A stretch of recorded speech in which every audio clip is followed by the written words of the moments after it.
आप में से बहुत सारे ऐसे लोग हैं जो कि चैट जीपीटी का इस्तेमाल करते हैं। ऐसे में कई सारे यूजर ऐसे भी हैं जो कि एक्सेल का यूज करते हैं, वो चाहे स्टूडेंट लाइफ में हो या फिर ऑफिस एम्प्लॉय हो। अगर आप एक एक्सेल यूजर है और सीखना चाहते हैं कि कैसे चैट जीपीटी की हेल्प से आप फॉर्मूला जनरेट कर सकते हैं, तो आज की ये वीडियो सिर्फ आपके लिए। वैसे तो अगर आप एक्सेल पर वर्क कर रहे हैं तो फॉर्मूला आपको रटना पड़ता है। अगर फॉर्मूला याद नहीं है तो इंटरनेट पर सर्च करना पड़ता है। अब जब भी आप इंटरनेट या फिर चैट जीपीटी पर फॉर्मूला सर्च करने जाते हैं, इंटरनेट फॉर्मूले के बाद बकवास ज्यादा करता है। ऐसे में आप नहीं समझ पाते हैं कि कैसे इस फॉर्मूले का यूज करना है। तो आज की इस वीडियो में मैं आपको बताऊंगा कि चैट जीपीटी के हेल्प से आप कम से कम वर्ड्स का इस्तेमाल करके एक अच्छा प्रॉम्प्ट कैसे देंगे। बस आपका फॉर्मूला जनरेट हो जाएगा, बस उसे आपको सिर्फ कॉपी पेस्ट करना होगा। तो चलिए शुरू करते हैं इस वीडियो को। तो अब यहाँ पर जैसे ही आप अपना चैट जीपीटी ओपन करेंगे तो सबसे पहले यहाँ पर एक प्रॉम्प्ट देना है, एक्ट एज एक्सेल एक्सपर्ट। इससे होगा क्या कि जैसे ही आप ये प्रॉम्प्ट दे देंगे तो चैट जीपीटी को ये पता रहेगा कि आप एक्सेल पर वर्क कर रहे हैं और उसी बेस पर ये फॉर्मूला जनरेट करेगा और किसी भी दूसरे तरीके का बकवास नहीं करेगा। तो जैसे ही आप ये पहला प्रॉम्प्ट दे देंगे उसके बाद आपको एक दूसरा प्रॉम्प्ट देना रहेगा, when I type anything give only Excel formula, if I type explain then explain that formula. इसका मतलब ये हुआ कि चैट जीपीटी बिना बकवास किए आपको सिर्फ एक्सेल फॉर्मूला देगा जिसका यूज आप डायरेक्टली एक्सेल में कर पाएंगे। अगर आपको किसी अदर लैंग्वेज में इसको समझना है तो यहाँ पर एक्सप्लेन दैट फॉर्मूला, उसके बाद इन लगा के हिंदी इंग्लिश जिस भी लैंग्वेज में आप समझना चाहते हैं समझ सकते हैं। तो अभी के लिए हम इंटर करेंगे। यहाँ पर हमने डेमो पर्पज के लिए एक सीट जो कि पहले से बना रखी है, यहाँ पर हमें टोटल करना है। टोटल करने से पहले अगर आपको कुछ नहीं पता तो मैं आपको बता दूं, यहाँ पर जिस भी सेल पर मैंने ये कर्सर रखा हुआ है यहाँ पर इसका नेम ये लिख कर आ रहा है जो कि आप देख सकते हैं E2 है, और यहाँ पर जो सेल नेम है वो G2 है। अब इसका हम टोटल यहाँ पर करेंगे तो हम चैट जीपीटी में आएंगे और यहाँ पर टाइप करेंगे E2 से G2 तक टोटल। आपने देखा ये 3 वर्ड लिख के जैसे ही मैंने एंटर किया तो यहाँ पर ये फॉर्मूला आ गया। आपको इसे कॉपी करना है और जस्ट यहाँ पर कर्सर रखना है। आप चाहें तो यहाँ पर रखकर पेस्ट कर सकते हैं। इससे क्या रहेगा कि अगर आपने कोई फॉर्मेट या हाईलाइट बना रखा है तो वो बिगड़ेगा नहीं। जैसे यहाँ पर मैंने कंट्रोल बी किया तो ये 151 आ गया। अगर मैं यहाँ से डायरेक्ट कॉपी पेस्ट करूंगा तो इसमें मैं आपको थोड़ा सा एक इम्पैक्ट दिखाता हूँ। जैसे मैंने कॉपी पेस्ट किया तो यहाँ पे जो टेक्स्ट कलर था वो आप देखेंगे कि थोड़ा सा बदल गया है, मतलब ये डिफॉल्ट जो हमने सेट कर रखा था वो ना रहकर दूसरा हो गया था। तो अब इसको हम क्या करेंगे, यहाँ से शिफ्ट और डाउन की हेल्प से ड्रैग करेंगे और कंट्रोल प्लस डी प्रेस करेंगे तो ये ड्रैग हो जाएगा। अब हमें एक और पास और फेल का जो है कंडीशन लगाना है। अब ये चैट जीपीटी में फॉर्मूला कैसे जनरेट करेंगे, तो यहाँ पर हमारा जो सेल है वो है S2। S2 हम जाएंगे, यहाँ पर टाइप करेंगे कि इफ S2 में 150 या 150 से कम है तो फेल, नहीं तो पास। ठीक है, हम चाहते हैं कि अगर 150 या 150 से कम है तो फेल कर दिया जाए, नहीं तो पास कर दिया जाए। जैसे इसको एंटर करेंगे ये हमारा फॉर्मूला रेडी हो गया है। अब इसको हम कॉपी करेंगे और यहाँ पर आएंगे, इस सेल में कर्सर रख के यहाँ पे पेस्ट कर देंगे। तो यहाँ पर अभी 151 है तो ये पास लिख के आ रहा है। अब इसको क्या करेंगे, शिफ्ट और डाउन की हेल्प से ड्रैग करेंगे और यहाँ पर कंट्रोल प्लस डी प्रेस करेंगे, यानी कंट्रोल के साथ डी प्रेस करेंगे तो ये आपका फॉर्मूला यहाँ नीचे तक लग चुका है। अब आप देख सकते हैं कि यहाँ पर 146 है तो यहाँ पर फेल लिख के आ रहा है। इसी तरह नीचे वाले जो भी कॉलम है उसमें भी फॉर्मूला लग चुका है। अब अगर मान लीजिए मुझे सब्जेक्ट वाइज पास और फेल का फॉर्मूला लगाना तो वो कैसे जनरेट करेंगे, तो सबसे पहले आपको चैट जीपीटी को इनपुट में बताना है कि E2 से लेकर G2 तक अगर किसी भी सेल में 40 या 40 से कम है तो फेल, नहीं तो पास कर दिया जाए। तो यहाँ पर आपको टाइप करना है E2 से G2 तक इफ किसी सेल में 40 या 40 से कम है तो फेल, नहीं तो पास। और जैसे ही इंटर करेंगे तो यहाँ पे भी आपको एक फॉर्मूला मिल गया है और जस्ट इसे कॉपी करना है, यहाँ पर आना है, इसको पेस्ट कर देना। ये देखिए E2 से G2 इसने सेलेक्ट कर लिया है और जैसे इंटर करेंगे ये यहाँ पर पास अदरवाइज फेल लिख के आएगा। फिर इसे ड्रैग कर लेंगे तो यहाँ भी हमारा फॉर्मूला लगकर रेडी हो गया। अब आप देखेंगे कि किसी भी एक सब्जेक्ट में यहाँ पर जैसे ये 23 है तो यहाँ पर आएंगे, ये देखिए फेल लिख के आ रहा। तो इस तरीके से आप जो भी फॉर्मूला जनरेट करना चाहते हैं वो आसानी से चैट जीपीटी की हेल्प से कर सकते हैं, वो भी कुछ सेकंड में। अब आगे बढ़ते हैं। अगर मान लीजिए यहाँ पे हमारा जो कॉलम सी है इसमें हमारा डेट ऑफ बर्थ दे रखा है और हमें यहाँ पर एज कैलकुलेट करना है। तो सबसे पहले एज कैलकुलेट करने के लिए आपको चैट जीपीटी में आना है और यहाँ पर लिखना आपको C2 में डेट ऑफ बर्थ है, DOB है, इज ईयर बताएं। तो अब ये आपको ओनली ईयर कैलकुलेट करके देगा। अगर आपको मंथ या फिर डेज ये भी चाहिए तो ये भी आप कैलकुलेट करा सकते हैं। सबसे पहले मैं यही दिखाता हूँ और इस फॉर्मूले को आप कॉपी करेंगे और यहाँ पर आपको कर्सर रखना है और कंट्रोल B कर देना है। जैसे ही पेस्ट करेंगे तो यहाँ पे 24 आ रहा है। अगर हमें मंथ और ईयर भी चाहिए तो यहाँ पर जस्ट आपको इसी के नीचे टाइप कर देना, क्योंकि वो जो भी आप सीक्वेंस बनाते जाते हैं चैट जीपीटी उस पॉइंट को याद रखता है। यहाँ पे मंथ डेज भी चाहिए, जैसे टाइप करके आप इंटर करेंगे तो यहाँ पर ये समझ चुका और इसने फॉर्मूला दे दिया। आप इसको कॉपी करेंगे और इसी कॉलम में आएंगे और जस्ट आपको ये क्या करना है, इस फॉर्मूले को सिलेक्ट कर लेना है। यानी ये हट चुका है, डिलीट करके इसको कंट्रोल V कर देंगे। अब यहाँ पर देखिए आपको एक्यूरेट आज की डेट से कैलकुलेट करके देगा कि कितने ईयर, मंथ और डेज हुए हैं। अब अगर मान लीजिए इस लिस्ट से आपको टॉपर सेलेक्ट करने हो तो कैसे करेंगे? अब यदि किसी लिस्ट में आपको ये चुनना है कि इसमें टॉपर कौन है, यानी नंबर 1 पर कौन सा स्टूडेंट है, तो उसके लिए चैट जीपीटी को कैसे इनपुट देंगे? अब यहाँ पर आपको देखना है बी कॉलम में नेम है जो कि B2 से लेकर 14 तक है। अब उसके बाद और यहाँ पर H कॉलम में आपका जो है टोटल मार्क्स दिया हुआ है, यानी H2 से लेकर H14 तक। अब यहाँ पर आपको चैट जीपीटी में लिखना है नेम सेल B2 से B14 और टोटल मार्क्स H2 से H14 में। तो मैक्सिमम नंबर के बेस पर इसे नेम देना है। तो कैसे देगा ये, यहाँ पे बेस लिख देते हैं। अब यहाँ पर जैसे ही मैंने इंटर किया तो ये इंडेक्स लिखकर ये फॉर्मूला इसने दे दिया। यहाँ पर हम कॉपी करेंगे और यहाँ पर किसी भी सेल में हम इंटर करेंगे और यहाँ पे कंट्रोल V कर देंगे। तो जैसे ही इंटर करेंगे तो यहाँ पर पायल एक नाम दिया है जो कि हाईएस्ट नंबर है। देखते हैं सबसे पहले यहाँ पे अगर हम देखेंगे तो 246 नंबर। सिनेरियो यहीं पर मैं चेंज करता हूँ थोड़ा सा। मान लीजिए एक लिस्ट में एक ही नाम 2-3 या उससे अधिक बार रिपीट हुआ है, ऐसी कंडीशन के लिए आप टॉपर कैसे फाइंड करेंगे इस लड़की का? अब मान लीजिए यहाँ पर अगर 2-3 पायल होती हैं तो इसमें आपको ढूंढने में और दिक्कत होती।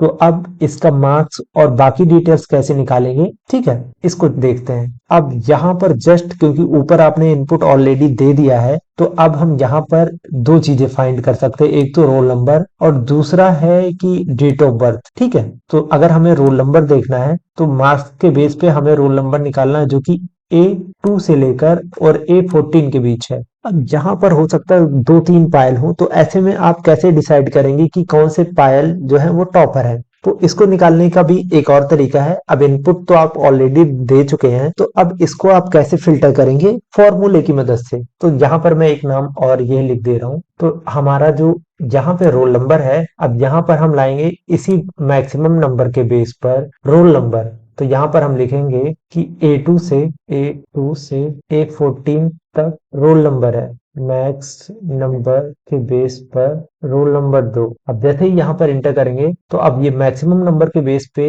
आपका जो है रोल नंबर भी निकल कर आ जाएगा। अब यहाँ से इस फॉर्मूले को कॉपी करना है और यहाँ पर आपको पेस्ट कर देना। तो जैसे ही आप पेस्ट करेंगे तो 2096। अब यहाँ पर मैं आपको दिखा दूं कि यहाँ पर एक पायल है जिनका 232 नंबर है, ये मैं हाईलाइट भी कर दे रहा हूँ। और यहाँ पर एक पायल और है जिनका रोल नंबर 2096 है। तो अब यहाँ पर आप देखेंगे कि दोनों पायल होने के बावजूद जिनका नंबर सबसे ज्यादा है यानी 246, उन्हीं का रोल नंबर यहाँ पर आया है। तो इसी तरीके से आप फिल्टर लगा सकते हैं। अब जितना भी जो भी डिटेल्स आपको निकालना है, अब वो चैट जीपीटी की हेल्प से आप ये फॉर्मूला जनरेट कर सकते हैं। अब अगर आपको ये फॉर्मूला सीखना है, जस्ट यहाँ पे टाइप करना है एक्सप्लेन। इन हिंदी में चाहिए तो हिंदी लिख दीजिए और जस्ट इंटर कर देना है। जैसे इंटर करेंगे ये फॉर्मूला आपको हिंदी में एकदम बेहतर तरीके से समझा देता है। तो इसी तरह मान लीजिए कि आपको ये फाइंड करना है कि कौन सा स्टूडेंट है जिसने सबसे कम मार्क्स स्कोर किया है। तो अब यहाँ पर देखेंगे, यहाँ पर B2 से B14 तक हमारा जो है वो नाम दिया हुआ है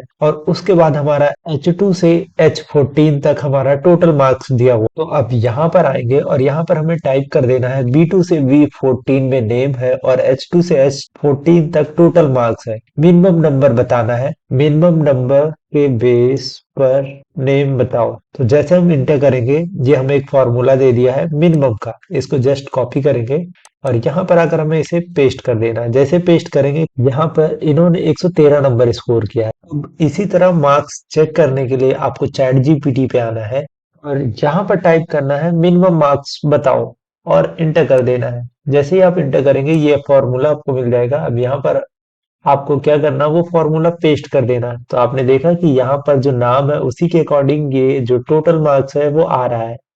यहाँ तक तो आपने सीख लिया। अब हम आगे बढ़ते हैं थोड़ा टिपिकल सिनेरियो की ओर। वैसे तो इजी क्वेश्चन हर कोई आपको बता देता है, लेकिन जो प्रैक्टिकल बेस होते हैं उस पर लोग बात नहीं करते हैं। अब मान लीजिए आपको कास्ट के बेस पर टॉपर सेलेक्ट करना, यानी ओबीसी की लिस्ट में कौन सा टॉपर है, जनरल की लिस्ट में टॉपर कौन होगा, एससी एसटी में टॉपर कौन होगा, इसको कैसे करेंगे।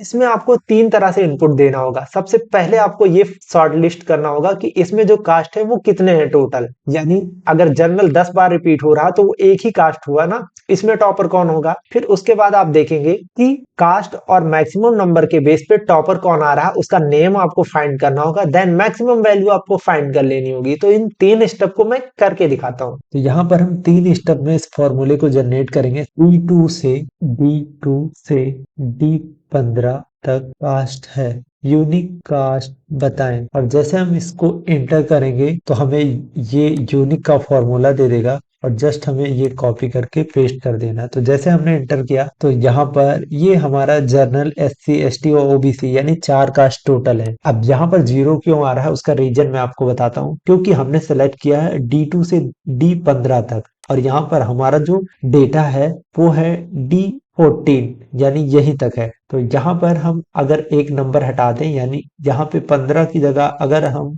14 कर दें, तो अभी हमारा ये जो जीरो आ रहा वो हट चुका है। अब यहाँ पर जो हमने कास्ट निकाला है यूनिक, तो उस बेस पर अब हमें नाम भी लेकर आना है। तो सबसे पहले हम क्या करेंगे, चैट जीपीटी में आएंगे और यहाँ पे अपना इनपुट दे देंगे, यानी B2 से B14 तक इस वाली लिस्ट में, इस वाले कॉलम में नाम लिखा हुआ और D2 से D14 तक जो कास्ट है वो सारे हैं और H2 से लेकर H14 तक टोटल मार्क्स है। तो अब मार्क्स के बेस पर नेम दीजिए। अब यहाँ पर हमारा क्या है, L2 में जो है हमारा कास्ट लिखा हुआ है और हम लिख देंगे यहाँ पर L2 में कास्ट लिखा हुआ है। और जैसे ही इंटर करेंगे तो अब ये हमें फॉर्मूला दे देगा। तो सबसे पहले इसको हम कॉपी करेंगे फॉर्मूले को और यहाँ पर चेक करते हैं कि कास्ट के बेस पर ये हमें टॉप नाम दे पा रहा है या फिर नहीं। अभी जैसे यहाँ पर जनरल है तो यहाँ पर हमने, इसने हमें रूपा एक नाम दिया है और उसके बाद इसी तरीके से हम इसको ड्रैग कर लेंगे और देखते हैं ये हर बार चेंज करता है कि नहीं।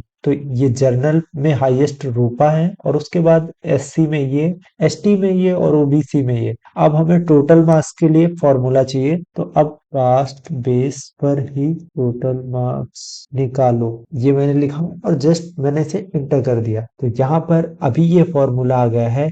L2 के बेस पर ही ये हमें मैक्सिमम मार्क्स दे देगा, क्योंकि हमारा H2 से H14 जो है वो हमारे में क्या था, टोटल मार्क्स। तो अब यहाँ पे हम कॉपी करेंगे और यहाँ पर अपना फॉर्मूला लगाएंगे। जैसे हमने फॉर्मूला लगाया तो यहाँ पर इसका जो टोटल है वो 232 है। तो आइए देखते हैं पहले।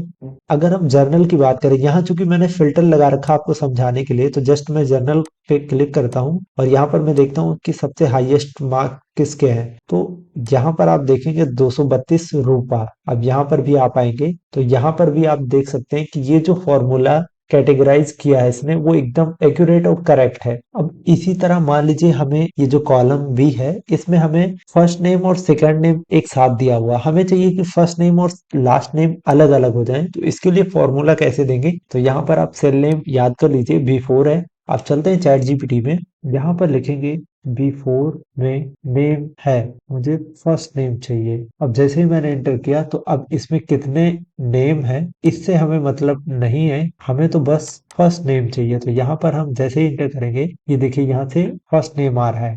अब इसको हम शिफ्ट के साथ डाउन की प्रेस करके ड्रैग करेंगे तो जितना भी फर्स्ट नेम है वो निकल के आ चुका है। अब ऐसे ही जाएंगे लास्ट नेम चाहिए, जैसे मैंने लिखा। तो अब यहाँ पर ये हमें क्या करेगा कि जो इसमें लास्ट नेम है वो हमें कॉपी करके इधर दे देगा। अब यहाँ पर आप देखेंगे तो ये सारे जो है अलग अलग हो गए, यानी फर्स्ट नेम अलग हो गया, लास्ट नेम अलग हो गया। अब इसी तरीके से अगर मान लीजिए आपको सारे यहाँ पर कैपिटल लेटर में करना है तो उसके लिए आप क्या करेंगे, जस्ट आपको यहाँ पर पहले सेल नेम देख लेना है। F4 में आपकी वैल्यू है, आप चाहें तो प्रॉपर नेम फॉर्मेट में कर सकते हैं और आप चाहें तो पूरा कैपिटल में कर सकते हैं। तो दोनों मैं आपको करके दिखा देता हूँ एक बार। अब यहाँ पर आपको टाइप करना है कि F4 में टेक्स्ट है उसे प्रॉपर कर दो, उसे प्रॉपर कर दो। तो जैसे ही आप इंटर करेंगे तो अब इसका फॉर्मूला आ जाएगा और मैं आपको दिखाता हूँ। जस्ट ये चाहे किसी भी तरीके के अल्फाबेट में हो, जैसे यहाँ पे मैरी स्मिथ लिखा है, अब यहाँ पे मैं थोड़ा स्मॉल कैपिटल कुछ भी कर देता हूँ जैसे, तो यहाँ पर एक ये प्रॉपर फॉर्मेट में आ जाएगा। इसी तरीके से आप ये स्क्रॉल डाउन करके कंट्रोल डी प्रेस कर देंगे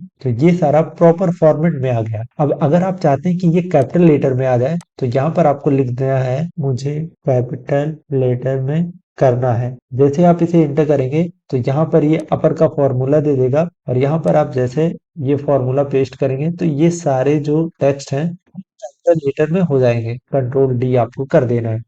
अब यहाँ पर आते हैं, अगर मान लीजिए आपके पास ये सिनेरियो ना होकर इस तरीके से लिखा हो फर्स्ट नेम, सेकेंड नेम और लास्ट नेम, तो आप इसको कैसे करेंगे। तो आपको यहाँ पर C4 और D4 में टेक्स्ट है, यहाँ पे लिखना है C4 एंड D4 में TEXT टेक्स्ट है, दोनों को ज्वाइन कर दो। और ज्वाइन जो करना है बीच में स्पेस चाहिए या फिर नहीं चाहिए। अगर नहीं चाहिए तो आपको लिखना है कि विदाउट स्पेस, और अगर आपको स्पेस चाहिए तो यहाँ पे लिख देना है विथ स्पेस, जस्ट इंटर कर देना है। अब यहाँ पर ये फॉर्मूला आ चुका है और यहाँ पर आप जैसे ही आके ये कॉपी पेस्ट करेंगे तो यहाँ पर ये दोनों नाम एक साथ ज्वाइंट होके आ गए, यहाँ पर स्पेस भी है। अब मान लीजिए कि आपको इस फॉर्मूले को एक्सप्लेन करवाना है तो यहाँ पे लिखना है एक्सप्लेन और जैसे इंटर करेंगे ये फॉर्मूला एक्सप्लेन कर देगा। अब इसी तरह आपको अलग अलग सब्जेक्ट के नंबर दिए हुए हैं। अब आपको परसेंटेज निकालना हो तो कैसे निकालेंगे। अब यहाँ पर आपको चेक कर लेना है C2 से लेकर E2 तक आपका डेटा दिया गया है और उस बेस पर आपको परसेंटेज फाइंड करना है। तो जस्ट आएंगे अपने चैट जीपीटी में और यहाँ पर लिखेंगे, यहाँ पर आपका C2 से लेकर E2 तक, यहाँ पर आपको टाइप करना है C2 से E2 तक 3 सब्जेक्ट नंबर है, उसी बेस पर परसेंटेज निकालो। और जैसे ही आप इंटर करेंगे तो यहाँ पर ये सम का फॉर्मूला आ गया है, इसको हम कॉपी करते हैं और जैसे ही अपने ये परसेंटेज वाले कॉलम में आएंगे, यहाँ पे कर्सर रखकर इसे पेस्ट करेंगे तो ये हमारा परसेंटेज निकल के आ रहा है। अब इसको हम ड्रैग करेंगे। अब एक चीज मैं और आपको बता दूं, जैसे मैंने कंट्रोल डी किया तो यहाँ पर फॉर्मूला लग चुका। अब कभी कभी आप इनपुट देते हैं, क्योंकि हर चीज को करने के अलग अलग मेथड हो सकते हैं, तो इसलिए इसमें इस चीज को दो फॉर्मूले से निकाला जा सकता है, एक तो सम के फॉर्मूले और दूसरा जो फॉर्मूला उसका नाम है एवरेज।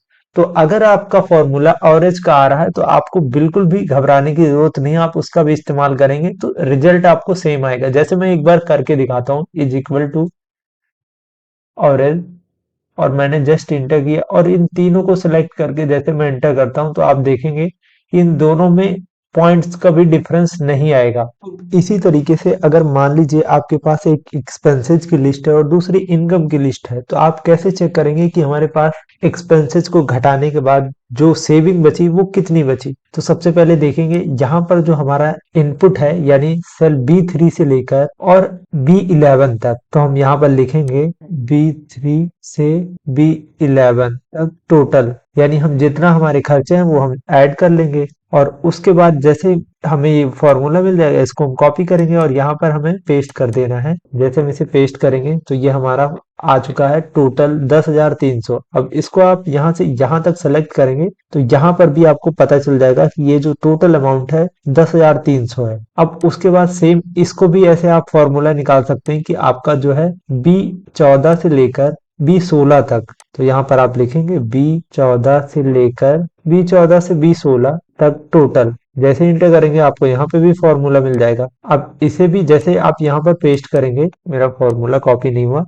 इसे कॉपी करेंगे और कॉपी करने के बाद यहाँ पर पेस्ट कर देंगे। जैसे पेस्ट करेंगे तो इसका भी सम आ जाएगा यानी टोटल आ जाएगा। यहाँ पर आप एक क्रॉस चेकिंग कर सकते हैं 17,500 17,500। अब आपको सेविंग निकालना है तो आपको यहाँ पर लिखना होगा कि B12 में एक्सपेंस है और B17 में आपका टोटल इनकम है और B17 में इनकम है, सेविंग बताओ। आप क्वेश्चन मार्क लगा सकते हैं या कोई वर्ड दे सकते हैं और जैसे आप इंटर करेंगे तो आपको ये बता देगा फॉर्मूला। अब जस्ट इसको कॉपी करना है और यहाँ पर आना है, इसको पेस्ट कर देना है। जैसे आप पेस्ट करेंगे तो आपको यहाँ पर यानी 17,500 में आपने 10,300 खर्चा किया तो आपके पास 7200 रुपये सेविंग बचा। तो इस तरीके से फॉर्मूले को जनरेट करते हैं। अब अगर आप देखना चाहें तो यहाँ पर घटाने के लिए किसी अलग तरीके का फॉर्मूले का इस्तेमाल नहीं किया गया है, बल्कि B17 से B12 को माइनस कर दिया गया है। अब बढ़ते हैं अपने नेक्स्ट एक्सरसाइज की तरफ। यहाँ पर आएंगे, अब यहाँ पर एक सैलरी दे रखी है और उसमें दूसरा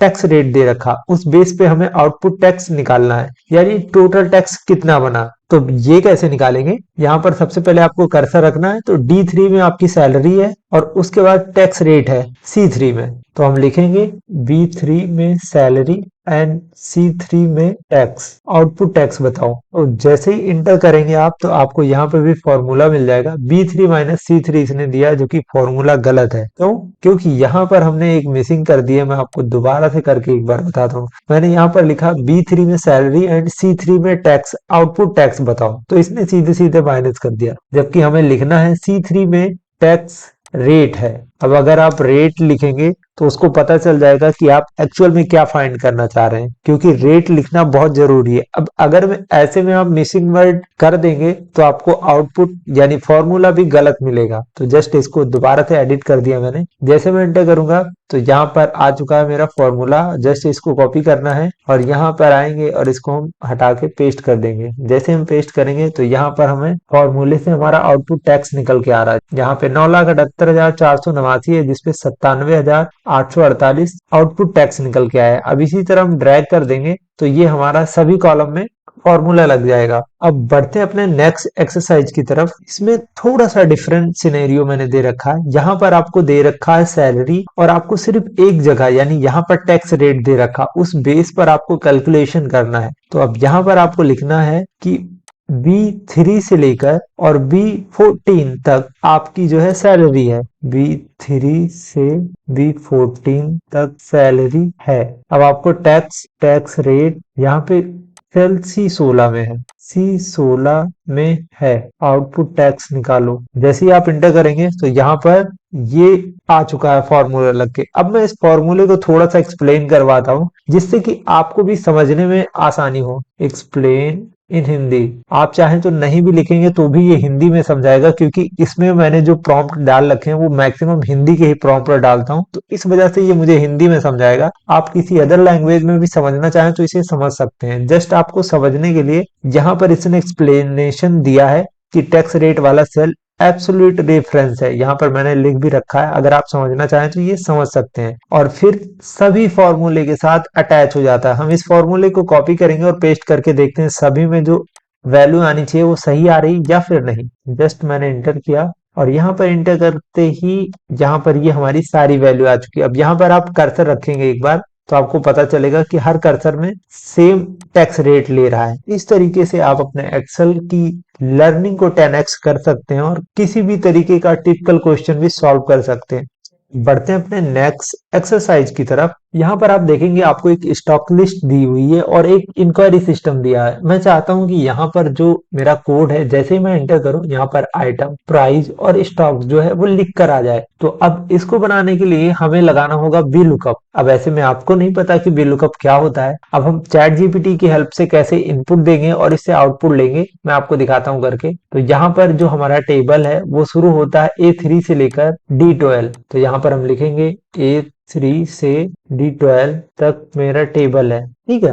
अब मैं लिख रहा हूं यहाँ पर कि ये जो मेरा कोड है वो मैं किस में लिख रहा हूँ, G3 सेल में। अब मैं क्या लिखूंगा, A4 से लेकर A4 से A12 का डेटा इंटर करूं और हमें आइटम नेम दिखा दे। यहाँ पे हम आइटम नेम ना लिखकर हम लिखेंगे कि बी कॉलम, मतलब बी 4 से बी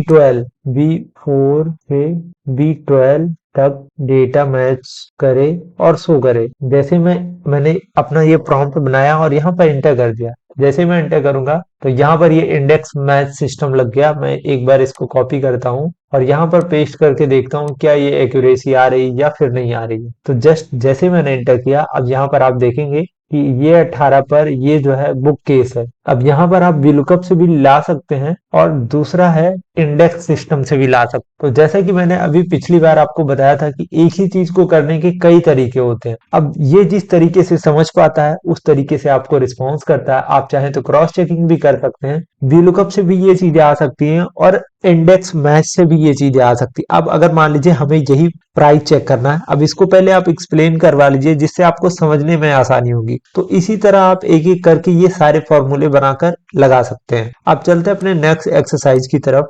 यहाँ पर ये जो एक्सरसाइज है वो आपके लिए बहुत खास होने वाला है, क्योंकि जब भी आप लोन वगैरह लेते हैं तो आपको EMI निकालनी होती है। अब EMI हम कैसे निकालेंगे, क्योंकि यहाँ पर मैं ऊपर ही पहले मैंने मेंशन कर रखा है किस फंक्शन का मैं यूज करता हूँ। तो यहाँ पर हमने ऊपर ही फॉर्मूले का फंक्शन मेंशन कर रखा। अब हम चैट जीपीटी में अपना इनपुट कैसे एंटर करेंगे जिससे कि हमारा EMI हमें पता चल जाए कि पर मंथ कितना जाएगा और टोटल इंटरेस्ट हमें पता चल जाए। तो हम यहाँ पर लिखेंगे, अब हमने यहाँ पर लिख दिया कि लोन अमाउंट B2 में है और ड्यूरेशन इन मंथ B3 में है, रेट ऑफ इंटरेस्ट B4 में है और उस बेस पे हमें क्या चाहिए, EMI और हम क्वेश्चन मार्क लगा देंगे। जस्ट हमको इंटर कर देना है। जैसे ही हम इंटर करेंगे तो यहाँ पे ये PMT फंक्शन का फॉर्मूला मुझे मिल गया। जस्ट इसको कॉपी करेंगे। कॉपी करने के बाद यहाँ पर हम आएंगे, जस्ट इसको पेस्ट कर देना है। जैसे ही आप पेस्ट करेंगे तो यहाँ पर आपको EMI पर मंथ निकल के आ जाएगी। अब आपको टोटल इंटरेस्ट चाहिए तो इसका भी कैसे निकालेंगे, हम यहाँ पर हमें सिर्फ एक चीज और बताना रहेगा चैट जीपीटी को।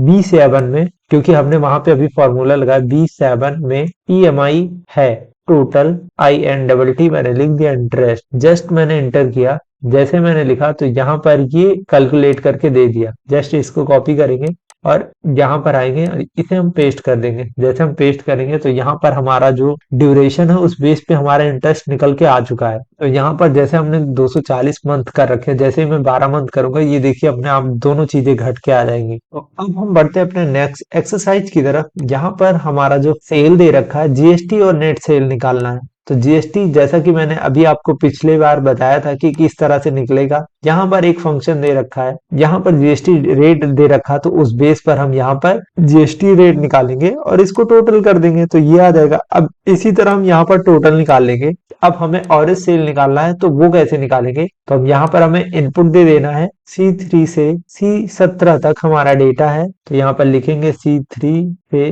C17 तक डेटा है, ऑरेंज फाइंड करो। जस्ट इंटर करेंगे। जैसे इंटर करेंगे आपको ये फॉर्मूला मिल गया। जस्ट आप यहाँ पर आएंगे, इसको कॉपी करेंगे और यहाँ पर पेस्ट कर देंगे। जैसे जैसे पेस्ट करेंगे आप तो यहाँ पर आपको एवरेज मिल जाएगा। उसके बाद अगर आपको मैक्सिमम सेल चाहिए तो जस्ट इसको कॉपी करिए और यहाँ पर सेम आपको लिख देना है मैक्सिमम सेल। जस्ट यहाँ पर आपको क्वेश्चन मार्क दे देना है। क्योंकि हमने डेटा C3 से C17 ऑलरेडी दे रखा है तो आई थिंक ये समझ जाएगा। एंटर करके देखते हैं तो यहाँ पर ये देखिए ये समझ जाता है, क्योंकि ये समझता है इसलिए पिछले रिकॉर्ड से कि अगर आपने डेटा इनपुट ये दे रखा तो डेटा इनपुट वही होगा। यहाँ पर आप आएंगे और यहाँ पर इसको पेस्ट करेंगे। इस तरीके से आपको मैक्सिमम वैल्यू मिल जाएगी। यहाँ पर आप मैक्सिमम, फिर उसके बाद आपको सेकंड ऐसे मिनिमम सेल लिखना है और इस तरीके से आपको बाद में फिर मिनिमम सेल सर्च करना है। जैसे ही आप सर्च करेंगे तो यहाँ पे मिनिमम का फॉर्मूला मिल जाएगा, जो कि यहाँ पर आप सीधे आके कॉपी पेस्ट कर सकते हैं। तो इस तरीके से आप एक बार इनपुट देकर किसी भी तरीके का फॉर्मूला जनरेट करा सकते हैं अगर आप अपने डेटा में चेंजेस नहीं करते हैं। तो एक बार जो भी आप अपना डेटा बना लेते हैं, अगर वो आप चैट जीपीटी में एंटर कर देते हैं या इनपुट उसको ऐसे ही सेल के अकॉर्डिंग बता पाते हैं तो आपको क्वेरी रेज करने में आसानी रहेगी और कम से कम वर्ड्स का इस्तेमाल करके आप अपना प्रॉम्प्ट बना सकते हैं और फॉर्मूला जनरेट करा सकते हैं। और अगर आप चाहते हैं कि एक्सेल के बाकी फीचर्स का भी इस्तेमाल चैट जीपीटी की हेल्प से कर पाएं तो आप नीचे कमेंट सेक्शन में पार्ट 2 कमेंट कर सकते हैं। हम इस पर भी एक वीडियो बना देंगे जो कि आपके लिए काफी हेल्पफुल रहेगी। तो आई होप ये वीडियो आपके लिए हेल्पफुल रहा होगा। वीडियो में यदि आपकी कोई क्वेरी रह गई हो तो आप हमसे पूछ सकते हैं कमेंट के माध्यम से। आज के लिए इतना ही, मिलते हैं एक नई वीडियो के साथ, तब तक के लिए जय हिंद दोस्तों।